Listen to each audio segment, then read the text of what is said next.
In the other video I wanted to make here on October 1st, 2023, going into the, winter months, colder weather, and, hunting seasons in some places, dog mushing seasons in some places, I wonder about, like I had done just recently, the thing about how the Alaska legislature has raised their salaries. The governor suggested, I think the governor suggested it as a way to get his own salary green-lighted by the legislature increased, as well as the lieutenant governor. I think we have to just, backpedal and look, reasonably, rationally. The governor and the lieutenant governor are working all year long. And you know what I mean?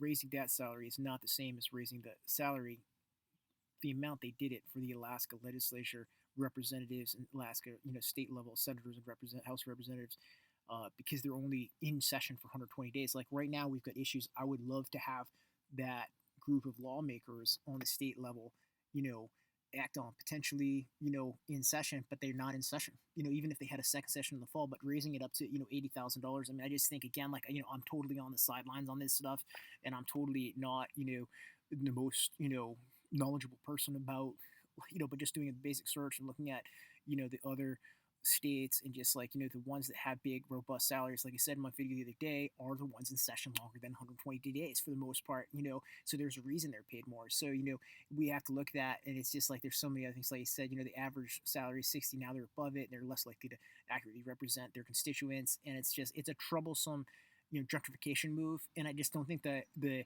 data supports it. Moreover, and I think the data, just because the governor's getting his salary raised, the loophole for him to do that shouldn't be, spending $2 million to raise all the Alaska lawmakers' salary, especially in light of how Dermot Cole pointed out. These guys didn't do the due process in the 20 days, is not even enough. It should have been a year-long amount for us to really look through that, especially because they're not in session right now and no one's even paying attention to that. Everyone's doing other stuff. So really disappointing, I think, on that level. And I think it's one of the reasons so many of us, the young people, just check out, and we don't even want to be part of that, because we can see the corruption and we can see the dishonesty with the business and the politics